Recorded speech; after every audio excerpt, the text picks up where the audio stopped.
El detective Torres necesitaba mi ayuda. No era una misión oficial esta vez porque no lo habían asignado al caso.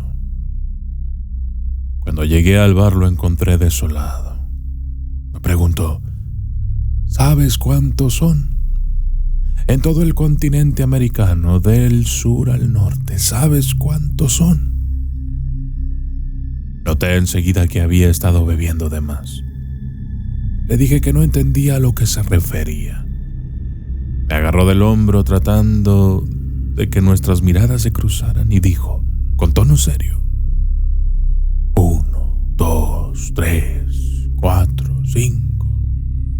Si contamos, podríamos estar hora tras hora hasta llegar al número. ¿Sabes cuántos son los asesinos seriales activos que hay en este momento en el continente? 6,200.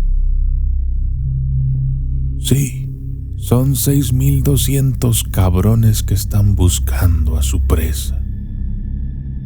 Y nosotros tenemos que atrapar al peor. Y el caso se lo dan a los inútiles de los hermanos Rosales, los imbéciles que casualmente son hijos del ex jefe de la policía, Doku. Esos dos chicos tienen tanta carrera de detectives como yo de astronauta. Entendí que mi amigo el detective Torres quería involucrarse en el caso por fuera de sus órdenes. Eso nunca es bueno y él lo sabe. Pedí 2 cafés bien fuertes y una vez que lo tranquilicé le pregunté, ¿por qué dices que este asesino es el peor de todos? Dime lo que sepas del caso. Me respondió, voy a serte sincero. Necesito tu ayuda una vez más. Necesito al documentalista. Con todos tus sentidos bien enfocados, tus conocimientos, tus colaboradores, tus herramientas, todo para detenerlo. Verás, el malnacido entra en las casas por la noche y mata madres. ¿Entiendes? Madres. Decapita mujeres que tienen hijos pequeños de menos de 7 años y les deja la cabeza sobre la cuna o la camita de los niños mientras duermen. Mira, Doku, te tengo que contar que en mi carrera como detective de hechos paranormales a los que me he enfrentado, demonios, ángeles, renegados, objetos malditos y criaturas de la noche, pero ¿sabes qué? Siempre me han dado más miedo los seres humanos. ¿Por qué alguien haría semejante cosa? El detective continuó. Es un asesino serial. De eso no tenemos dudas. Mismo ritual. Siempre entra por una ventana mal cerrada. Casi todas son casas bajas, en zonas alejadas. 11 víctimas hasta ahora. Las mujeres tenían entre 20 y 42 años, sin pareja, criando solas a sus hijos. Sabemos que las mata con una cuchilla larga de dientes pequeños, como las que usan los que cortan pan o pescado. Hace 2 semanas Juan Berrantes, de 6 años, se despertó y la mamá estaba acostada en su cama, mirándolo fijo con una cara espeluznante. El nene pidió a gritos a la madre que dejara de espantarlo, ¿sabes? Mamá, basta, me estás asustando. Le rogó llorando. Pero ella seguía con sus ojos rojos bien abiertos y la mueca en los labios. Entonces el niño la empujó y fue ahí, Doku, cuando la cabeza rodó hasta el suelo. El pequeño se dio cuenta que la habían asesinado. Los medios de prensa van a bautizarlo. Le van a decir el matamadres. La información ya se filtró. Tenemos que detenerlo. A la mañana siguiente nos encontramos en la oficina. El detective Torres entró y le enseñé a los colaboradores que había reunido para el caso, diciéndole: Torres, te presento a Gina. Ella es una vidente y medium natural.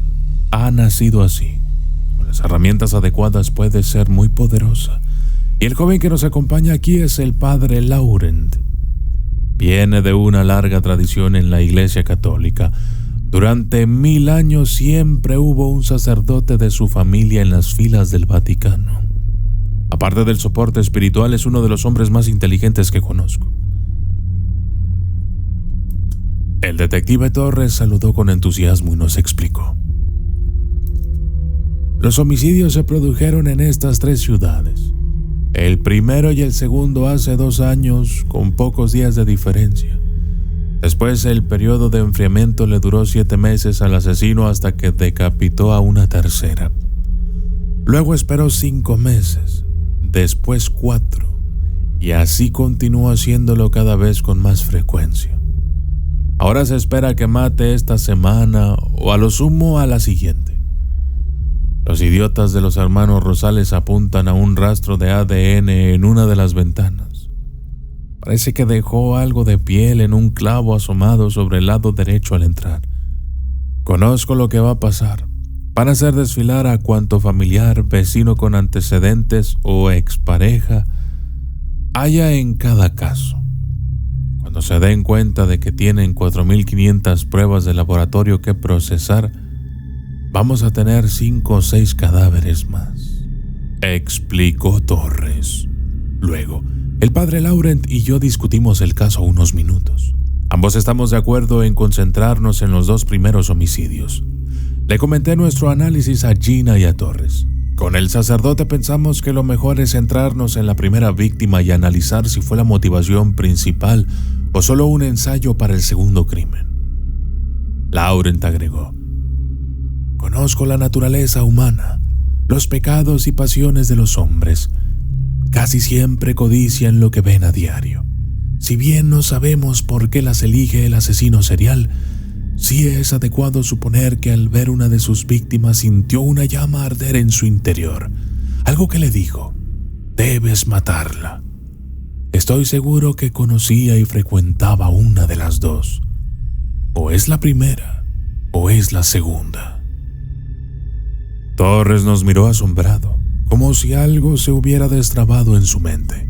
Dijo: creo que David y el padre tienen razón. El primer homicidio fue aquí en un lugar bien alejado y descampado, pero en el segundo tomó más riesgos. La zona estaba mucho más poblada. ¿Por qué se animó a tanto?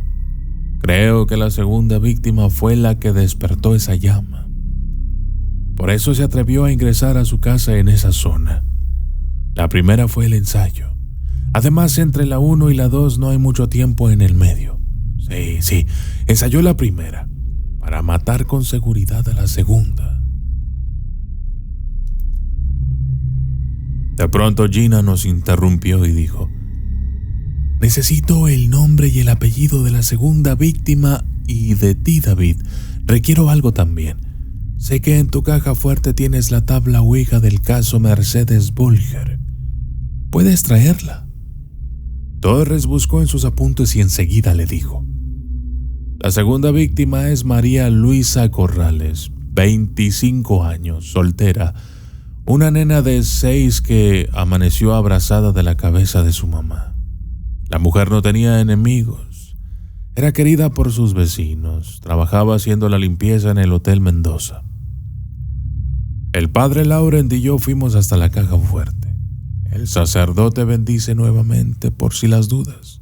El agua que gotea de la fuente que colocamos sobre el metal para protegernos de los objetos que guardo. Me pongo los guantes y la abro. La tabla Ouija y su puntero caen al suelo. Estoy seguro de haberla dejado bien en el fondo. Sin embargo, allí estaba, deseosa por ser liberada. Tal vez Gina, con sus poderes, pueda conducirla a que nos dé buenos resultados. La Ouija del caso Mercedes Bolger es un instrumento en extremo malévolo y caprichoso. elige dónde debe usarse, contesta siempre lo que quiere y suele dar pésimas noticias. En fin, la colocamos sobre el suelo como dijo Gina, que sacó 2 pequeñas velas negras de un bolso para encenderlas. Pero se detiene antes, nos mira asombrada, casi extasiada y nos explica.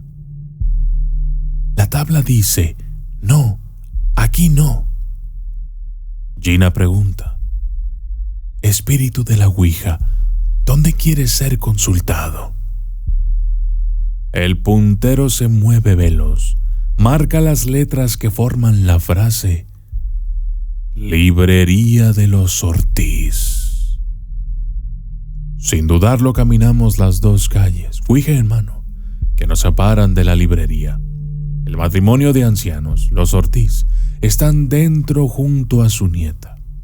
El local está cerrado, pero al vernos en la puerta, Don Ortiz se baja de la escalera y presenciamos a través del vidrio que tarda unos minutos para encontrar la llave extraviada entre los libros del suelo y luego viene a abrirnos y me dice: «Pasa, David, debe ser urgente si el padre Lauren viene contigo. Tuve que cerrar las puertas porque estoy cambiando los cables de la iluminación. Algún cortocircuito viene trayendo problemas hace unos días. Pasa, trabajen tranquilos en el cuarto de atrás». Le agradezco como siempre y me paro frente a un estante donde hay cientos de tomos bajo el título Autores de terror moderno. El detective Torres me mira extrañado. Me dice: «Acá no hay ningún cuarto de atrás, no hay puerta». Luego lo miro fijamente y sonrío. Jalo un libro y sentimos el clic de la cerradura destrabarse. El mueble gira y la puerta aparece. A veces trabajo ahí atrás, donde guardan los libros prohibidos. El padre Lauren ya conoce el cuarto secreto. Invita al resto a pasar. Una vez dentro, ponemos la ouija sobre la mesa donde estudio los textos apócrifos que voy adquiriendo con el tiempo. La médium enciende las velas negras diciendo: «Invoco al espíritu de María Luisa Corrales. Invoco al espíritu de María Luisa Corrales». Y el puntero se mueve y dice: «No». Nuestros dedos se apoyan en él, salvo los del padre Lauren, que jamás tocaría uno de estos tableros. Ahora acelera su movimiento marcando las letras que Gina une en su frase. Dice: «Ya puedo oler cómo se quema la carne, David». Está claro que el espíritu de la ouija me habla. Luego de una breve pausa retoma la marcación y dice: «El libro quiere que lo leas. Pronto estará en tus manos». Gina repite: «Invoco al espíritu de María Luisa Corrales. Invoco al espíritu de María Luisa Corrales». La médium suelta el marcador y se para. Señala con el dedo y dice asustada: «Ahí está María Luisa y le falta la cabeza». Pero se compone rápidamente y con profesionalismo le pide: «Preséntate ante todos. Hazte visible para los que estamos aquí. Queremos atrapar a tu asesino». Luego, ante los ojos atónitos del detective Torres, el fantasma decapitado aparece ante nosotros. La ropa está manchada de sangre. En el cuello le cuelga un poco de piel y las uñas de una mano están quebradas hacia arriba. Camina hasta la mesa con movimientos rígidos. Apoya el dedo en la ouija y señala. Gina reúne las letras y arma la frase: «Esto le hizo a mi cuerpo». Gina le pregunta: «¿Conoces a tu asesino?». La mano fantasmal pasa por las letras rápido dándonos el nombre: Arturito Hotel Mendoza. Se queda unos segundos tocando el aire donde debería estar su cabeza y desaparece. Gina nos hace colocar los dedos en el marcador para cerrar la sesión de una manera prolija, pero el puntero otra vez acelera su ritmo y deletrea un mensaje de la Ouija para mí. Dice: David, los quemo a los 3. En aquel momento no supe lo que significaban aquellas palabras. Amantes del misterio, tengo una invitación especial para ustedes. Les presento Enigma Revelado, mi podcast exclusivo en Podimo. Aquí revelaremos lo enigmático con entrevistas a personas especiales, sin censura. Experiencias paranormales, sobrenaturales y de terror. Cada episodio será una puerta a lo inexplicable, donde exploraremos historias que desafían la lógica y la razón. Por solo 99 pesos mexicanos al mes o $6, tendrás acceso a conversaciones únicas y profundas, disponibles solo para suscriptores de Podimo. No te quedes fuera en este viaje hacia lo desconocido. Suscríbete hoy mismo a mi podcast Enigma Revelado. Encontrarás el link en la descripción.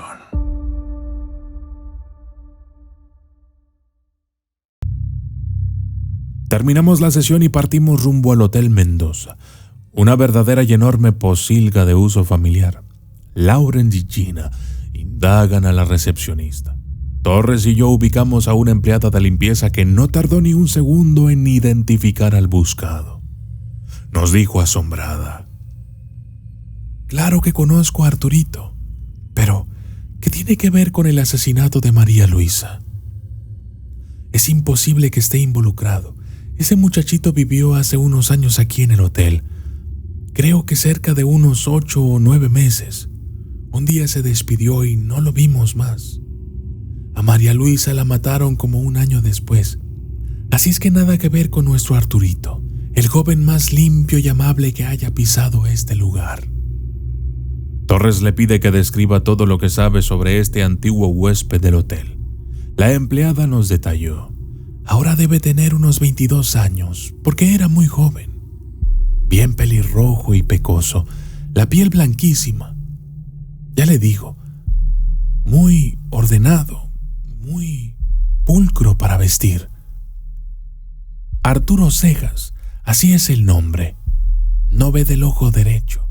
Es muy bajito, por eso todos le decían Arturito. Nos dejó cuando consiguió un empleo estable. Antes vendía artículos de gastronomía puerta a puerta. Otro huésped un tiempo después lo vio trabajando como seguridad en el colegio. El grande, el de la ciudad vecina, apenas cruzando el puente. En 30 minutos estábamos los 4 en la puerta de la escuela indicada. Gina percibe algo y nos dice: No puedo ver bien de qué se trata, pero hay dolor, muchísimo dolor. Un niño sufriendo tormentos espantosos. Alarmados por la evidencia ingresamos y el director sale a nuestro encuentro. Señala que Arturo Cejas está en el vestuario del personal. Torres corre con su arma en mano y el asesino lo ve desde la ventana, pero no intenta escapar. Se entrega resignado diciendo: Mi madre perdió la cabeza. Lo increpo con los dientes apretados. Eres tú, ¿verdad? El matamadres. Contesta: Mi madre perdió la cabeza. Eso hacen las madres, ¿no? Pierden la cabeza y los niños sufren.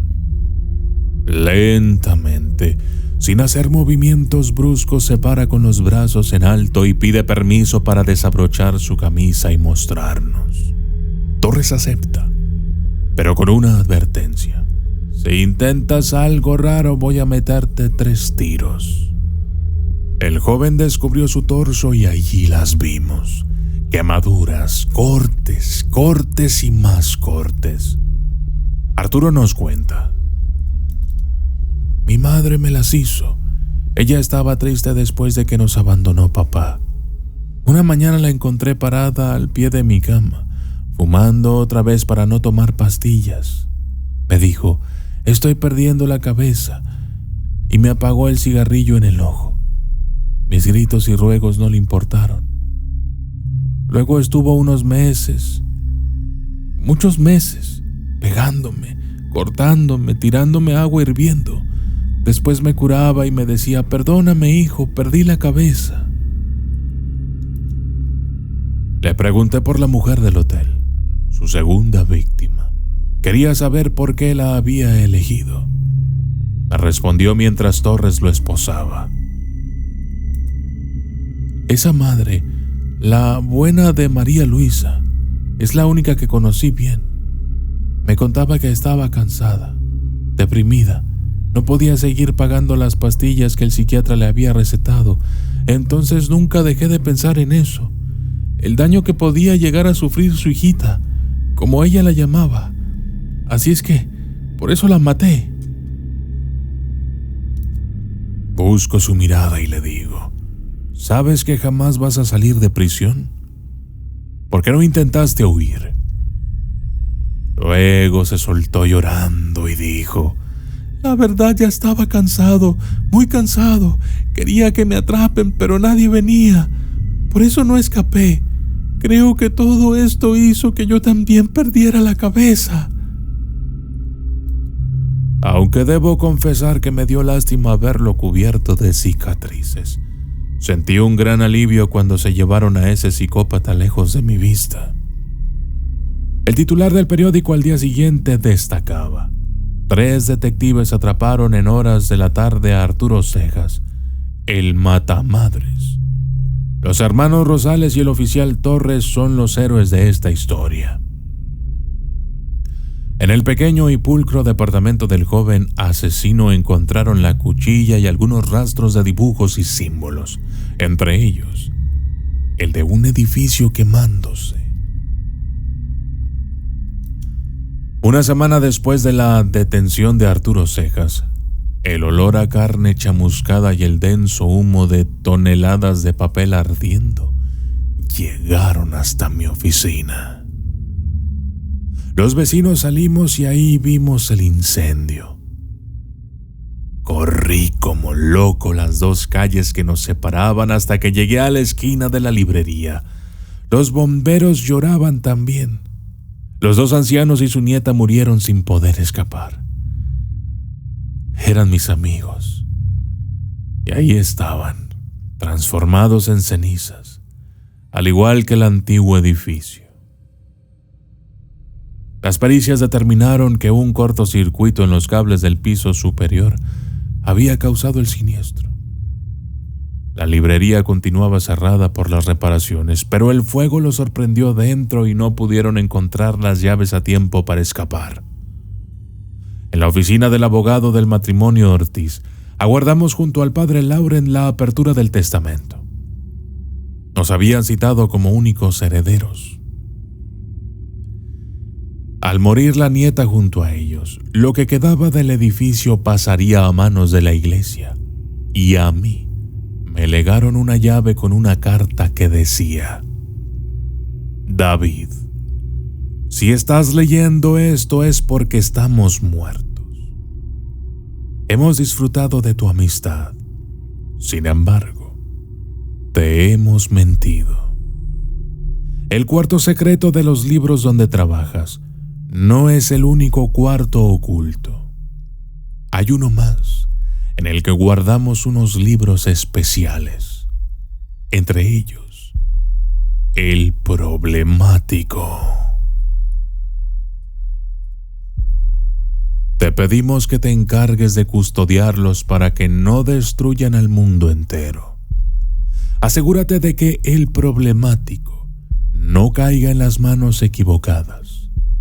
El maldito desea salir y que alguien lea sus conjuros. Uno de ellos abre las puertas del infierno y libera a los demonios en la tierra. Junto a Laurent y Torres pasamos 2 días entre las cenizas del local, buscando, hasta que los 3 al mismo tiempo escuchamos el susurro.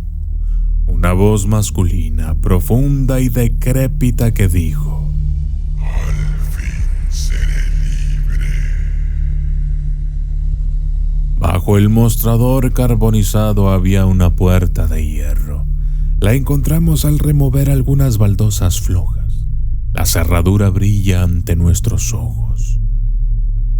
Léeme y reinarás conmigo, dice la voz que viene de abajo. Pongo la llave y la giro sin inconvenientes. Estoy exultante cuando abro la pesada puerta. El poder de la maldad de todo el mundo espiritual estaba en esos libros que yacían reposando en sus tapas de piel. El título impreso de uno de ellos, marcado con un hierro al rojo vivo, decía: Dimiti Infernum. Con una sola lectura podría reinar para siempre junto con los ejércitos del diablo. Sonreí con inmenso placer. ¿Saben por qué? Porque Torres se equivocaba respecto a los hermanos Rosales. Si bien esos detectives no eran muy inteligentes, sí que eran grandes caballeros. Nos pidieron disculpas por las gestiones de su padre, el ex jefe de policía, para que los periódicos les dieran el crédito por atrapar al matamadres. Nos dijeron: papá quiere limpiar su imagen de corrupto con nosotros. La nobleza que no puede matar de nuestros corazones se la debemos únicamente a mamá. De mi padre solo obtuvimos mucho dinero. Pueden pedirnos lo que necesiten y cuenten con nosotros siempre. Palabra de honor. Así que les solicitamos un gran favor y los Rosales aceptaron. Van a financiar la construcción de una nueva librería comunitaria que se hará sobre las cenizas de la anterior. Entonces simplemente tomé los libros malditos, el problemático entre ellos. Me envolvió con su energía demoníaca en todo su poder. Me obsequió visiones de riqueza y dominio sobre un mundo en llamas.